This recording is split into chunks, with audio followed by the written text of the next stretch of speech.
Senator Tabitha. Thank you, Mr. Speaker. I do rise to support the petitioner. And I want to start by echoing what my colleagues have mentioned and support their sentiments, but to emphasize that land issues in matters cartels has been very prone, actually, apart from Nairobi, but also its environments like Kiambu and also areas like Kajiado, because Nairobi has become quite congested and people have started moving to other counties to seek land on matters housing. And the issue of double allocation, double sale of the same piece of land has been quite rampant. And I would want to urge the CS, the PS to be able to take this matter very, very seriously. I've been able to look at this petition and the concerns that I've been able to raise, that the said director, that is Ms. Sophia, has been able to take collateral using the same title. No, and the members of Jamibora Estate were not aware, according to this petition. A very sad issue and an indication of like a fraud, because you should be able to inform your members, Mr. Speaker, on any agreements that you're having. Then I ask the question, since this matter has been there from 2008, is the said person, Ms. Sophia, above the law, if this matter has been there all these years? What has happened? This is an issue, Mr. Speaker. I would request you, Mr. Speaker, not only to actually allocate to the committee labor, but is there a way that this can be actually a plenary matter? Because looking at all the contribution that has been made by my colleagues, this matter touches different counties of this country.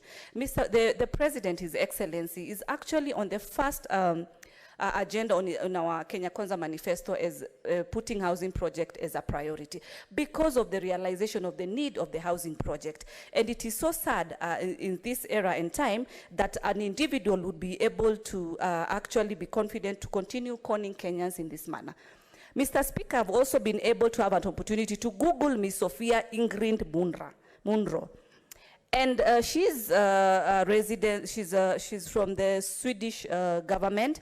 She's worked in the Swedish government from what I've been able to Google. And as at now, we are actually engaging investors, both locally and both international. So then I ask this particular investor, is she not actually portraying a negative name to the other international investors who would be wanting to invest in our country for the name that she has put from where she comes from, which is actually in Sweden? It raises so much eyebrows, Mr. Speaker. And I would urge that the DCIs, the Office of the Lands, the CS, the PS, they should take this matter. Sorry, Senator, your time is spent. Honorable Senators, the half an hour meant to interrogate this petition is far spent. And pursuant to Standing Order 238-1, the petition is supposed to be committed, and I hereby do commit this petition to the Committee on Roads, Transportation and Housing for its consideration, with the option that this committee can co-opt the Committee on Lands.